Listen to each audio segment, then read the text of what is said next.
Trump makes fun of Obama's Harvard Law degree, but Obama's response leaves everyone shocked. He teaches Trump a lesson that totally silences him. The scene is set in a huge, beautiful hall in Philadelphia during a big live event on the U.S. presidency. On the stage, the two biggest political figures of the 21st century sit across from each other. Because I was going around 3-4 months ago screaming, this system's rigged. Then I started winning by so much that it didn't matter whether or not it was rigged. The mood was really tense. The moderator asked a question about leadership, education, and expertise. Trump, annoyed by the question, took the chance to speak. He started talking about how the experts in Washington were the problem. He said they talk a lot but don't actually do anything. They have fancy degrees, but they don't know how to get things done or make deals. See the horror that he's left us, the stupidity of the transactions that he made. Ineffective a president he was. He was so ineffective. Trump then pointed to Obama and mocked his Harvard degree. He went to Harvard, was a professor, but what did he do for 8 years? Just talk.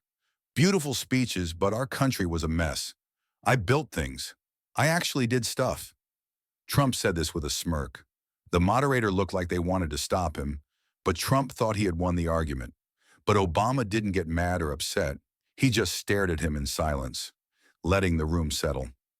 Finally, Obama spoke, his voice calm and clear. We needed a leader with the character to put politics aside and do what was right.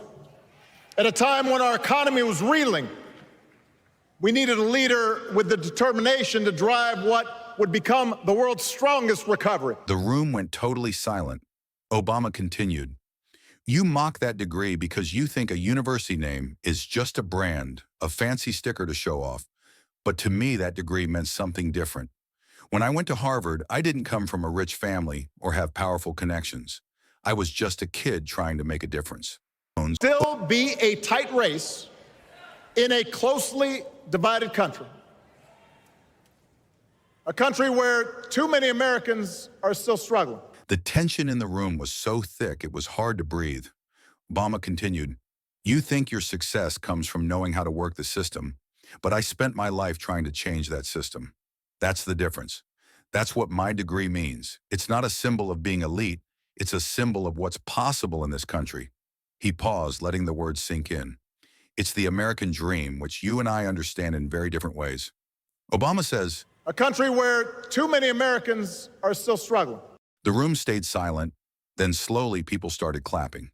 It wasn't loud, cheering applause, but slow, respectful clapping that grew louder.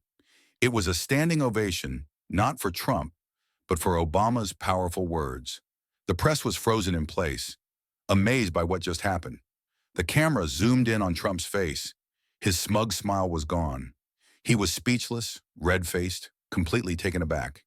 He had been outsmarted and silenced by Obama's words, which turned Trump's insult into a lesson on leadership. The only way a young black man with a funny name, no money, and no powerful connections could even get a seat at the table to begin to challenge the very system of power and privilege that you were born into and that you have spent a lifetime exploiting. The air in the room was so thin you could barely breathe. This was no longer a political debate. It was a moral indictment. "You spent your life learning how to work the system," Obama said, his voice a final, devastating blade. "I spent my life learning how to change it. That's the difference. That's what my Harvard Law degree represents. It's not a symbol of being elite. It's a symbol of what is possible in this country. It is a symbol of the very American dream that you and I, sir, seem to understand so very, very differently." The effect was instantaneous and profound. A split second of stunned, absolute silence, and then a slow, rising wave of applause began in the back of the hall.